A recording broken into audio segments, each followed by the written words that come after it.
جو پہنچا حشر میں ثاقب، فرشتے سب پکار اٹھے، محمد کے غلاموں کا غلام آیا۔ السلام علیکم پیارے بچوں، آج کا ٹاپک ہمارا کلاس ہشتم کا نعت ہے، جس میں ہم اس کا ایک پہلے حصے میں ہم اس کے 3 اشعار کی تشریح کریں گے اور ساتھ ہی دیکھیں گے کہ نعت کیا ہوتی ہے۔ تو نعت کے بارے میں آپ کو بتا دیں کہ نعت ایک ایسی نظم کو کہتے ہیں کہ جس میں حضرت محمد صلی اللہ علیہ وآلہ وسلم کی تعریف و توصیف بیان کی جائیں، آپ صلی اللہ علیہ وسلم کی خوبیاں اور اچھائیاں بیان کی جائیں، ایسی نظم کو نعت کہتے ہیں۔ اس نظم کا مرکزی خیال بنے گا کہ نبی آخر الزماں حضرت محمد صلی اللہ علیہ وآلہ وسلم نے گمراہی میں پڑی ہوئی دنیا کو حق کی روشنی عطا کی اور توحید الہی کی دولت سے مالا مال کیا۔ آپ صلی اللہ علیہ وآلہ وسلم نے انسانوں کو ایک اللہ کی ذات سے واقف کروایا، لوگوں کو جہالت کی تاریکی سے نکالا اور حق و سچ کی منزل کی طرف ان کی رہنمائی کا اہتمام فرمایا۔ تو اس کے مشکل الفاظ اگر دیکھے جائیں تو اسرار ہے، اسرار کہتے ہیں راز کو، بھید کو، اسی طرح ناخدا کہتے ہیں کشتی چلانے والے کو، ملاح کو، امڈنا یعنی جوش میں آنا، بزم کونین دونوں جہانوں کی محفل، مرکز کہتے ہیں وسط کو، درمیان کو، چشمے بیدار جاگنے والی آنکھ کو کہا جاتا ہے، اور پار لگانا یعنی کنارے لگانا یعنی مراد منزل پر پہنچانا۔ اسی طرح قافلے کارواں کو کہا جاتا ہے توحید، اللہ تعالیٰ کو ایک ماننا۔ تو اب چلتے ہیں اس کی تشریح کی طرف۔ تو پہلا شعر ہے جی، بزم کونین سجانے کے لیے آپ آئے، شمع توحید جلانے کے لیے آپ صلی اللہ علیہ وآلہ وسلم آئے۔ تو زیر نظر شعر کی جو تشریح ہے، اس میں شاعر نبی پاک صلی اللہ علیہ وسلم کی تعریف کرتے ہوئے کہتا ہے کہ آپ صلی اللہ علیہ وسلم کی آمد ہمارے لیے بڑی خوشی کی بات ہے۔ آپ صلی اللہ علیہ وسلم کے آنے سے، آپ صلی اللہ علیہ وسلم کے آنے کا مقصد دنیا اور آخرت کی رونقوں کو بحال کرنا ہے، یعنی آپ صلی اللہ علیہ وسلم دونوں جہان کی محفل کو سجانے کے لیے تشریف لائے ہیں۔ آپ صلی اللہ علیہ وآلہ وسلم نے لوگوں کو صرف ایک خدا کی عبادت کرنے کا درس دیا ہے جو سچا اور ہمیشہ رہنے والا ہے۔ شاعر اس میں مزید کہتا ہے کہ آپ نے لوگوں کو یہ پیغام دیا ہے کہ اس کائنات کا نظام صرف اللہ تعالیٰ ہی چلا رہا ہے، اس کا کوئی شریک نہیں ہے، یعنی آپ صلی اللہ علیہ وآلہ وسلم نے دنیا میں آ کر لوگوں کو اللہ تعالیٰ کی وحدانیت کا درس دیا ہے۔ تو اسی طرح آگے چلتے ہیں دوسرے شعر کی طرف۔ ایک پیغام جو ہر دل میں اجالا کر دے، ساری دنیا کو سنانے کے لیے آپ صلی اللہ علیہ وآلہ وسلم آئے۔ جب آپ صلی اللہ علیہ وسلم کا نام مبارک آئے تو دل میں ضرور صلی اللہ علیہ وآلہ وسلم پڑھنا چاہیے۔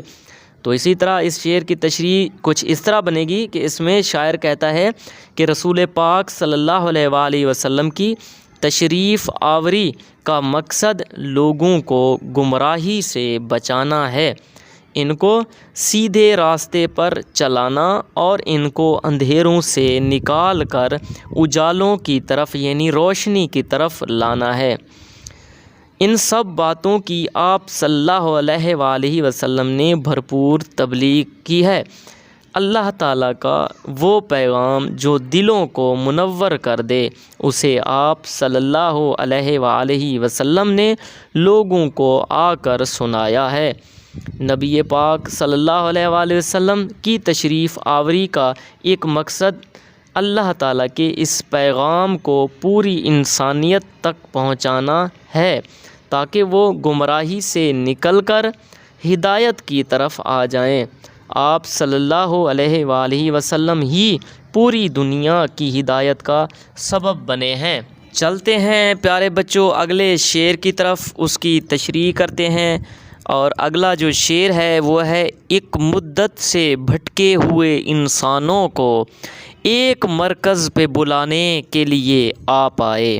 شاعر کہتا ہے کہ نبی پاک صلی اللہ علیہ وآلہ وسلم کی آمد سے قبل انسان گمراہ تھا، وہ اپنا راستہ بھول چکا تھا، کوئی بتوں کو پوج رہا تھا تو کوئی ستاروں اور چاند کو پوجتا تھا، یعنی مختلف قسم کے خدا بنا رکھے تھے جن کی وہ عبادت کیا کرتے تھے۔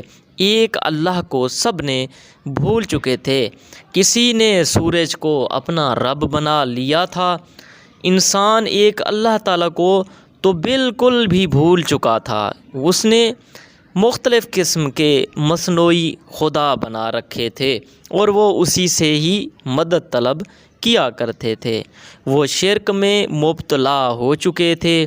شرک یعنی خدا کے برابر کسی دوسرے کو شریک ٹھہرانا یا خدا کی صفت میں کسی دوسرے کو برابر کا شریک ٹھہرانا، خدا کے علاوہ کسی کو طاقتور ماننا، یہ ہے شرک، جو کہ قرآن مجید میں بھی ہے، ان الشرک لظلم عظیم، کہ شرک عظیم ظلم ہے اور ہر گناہ کی معافی ہو سکتی ہے لیکن شرک کی بخشش نہیں ہو سکتی۔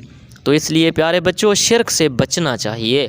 تو نبی کریم صلی اللہ علیہ وسلم نے آ کر راستہ بھولنے والے انسانوں کو ایک اللہ کی طرف بلایا، ان کو اس مرکز کی دعوت دی جو سب کے لیے ہدایت اور اخروی یعنی آخری نجات کا باعث ہے۔ یعنی ہمارے نبی پاک صلی اللہ علیہ وسلم دنیا میں بھی شفاعت کریں گے اور آخرت میں بھی، روز قیامت کے دن بھی ہمارے اپنی امت کے لیے یعنی ہمارے لیے حضور پاک صلی اللہ علیہ وسلم ہماری بخشش کے لیے اللہ تعالیٰ سے سفارش کریں گے۔ یعنی اسی لیے آپ صلی اللہ علیہ وسلم کو رحمت للعالمین کہا گیا ہے، جو کہ دونوں جہانوں کے لیے رحمت کہا گیا ہے، اسی وجہ سے کیونکہ حضور پاک صلی اللہ علیہ وسلم دونوں جہانوں کے لیے رحمت بن کر آئے ہیں۔ اس دنیا میں بھی ہمیں سیدھا راستہ دکھایا اور برائی کے راستے سے بچایا اور نیکی کی طرف راغب کیا، پیار محبت سے رہنا سکھایا۔ ایک مسلمان ہونے کے ناطے ہمیں بتایا کہ ایک مسلمان کی زندگی کامیاب کس طرح گزر سکتی ہے اور ساتھ ساتھ آخرت میں کامیابی کا طریقہ بھی حضور پاک صلی اللہ علیہ وآلہ وسلم نے ہمیں بتایا کہ آخرت میں کامیابی کس طرح حاصل کی جاتی ہے۔ یعنی آپ صلی اللہ علیہ وسلم بھٹکے ہوئے انسانوں کو ایک اللہ کی عبادت کرنے کی دعوت دینے کے لیے تشریف لائے، اور آپ صلی اللہ علیہ وآلہ وسلم کے آنے سے اس جہان سے کفر و شرک کا خاتمہ ہو گیا اور ایک اللہ کی عبادت شروع ہو گئی، اور سارے جو کہ غیر مہذب وحشی مشہور تھے، بدو مشہور تھے، وہ دنیا کی ایک مہذب یافتہ قوم بن گئے جنہوں نے دنیا کو رہنے سہنے کے طور طریقے سکھائے۔ تو پیارے بچوں آج کا ہمارا جو ٹاپک تھا نعت کے حوالے سے تھا، جس میں ہم نے آج ان کے پہلے 3 اشعار کی تشریح پڑھی ہے۔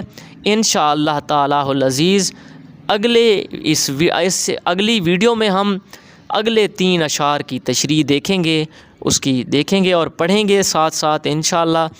تو ویڈیو اگر ہماری اچھی لگی ہو اس کو لائک ضرور کر دیجئے اور ہمارے اس چینل کو سبسکرائب کر لیجئے۔ ہماری حوصلہ افزائی اسی میں ہوتی ہے، آپ کی اس کوئی کمنٹ کر دینے سے، ویڈیو کو لائک کر دینے سے اور اس چینل کو سبسکرائب کر لینے سے ہماری یوں سمجھیے کہ ایک قسم کا ہمارا معاوضہ ہمیں مل جاتا ہے، کیونکہ ہم کوشش کرتے ہیں بچوں تک آن لائن ایجوکیشن پہنچانے کے لیے کوشش کر سکیں۔ تو آپ سے یہی التماس ہے کہ آپ ہماری حوصلہ افزائی ضرور کر دیجئے، اور اگر آپ کو کوئی کویسچن پوچھنا ہو، کوئی چیز سمجھ نہ آ رہی ہو، آپ ہمیں کمنٹ کر سکتے ہیں۔ انشاءاللہ تعالیٰ العزیز آپ کو اسی وقت اس کا رپلائی ملے گا، جواب ملے گا۔ ہم آپ کے لیے ہر وقت کوشاں ہیں۔ اجازت دیجیے، آج کا ٹاپک یہیں ختم ہوتا ہے۔ اللہ حافظ۔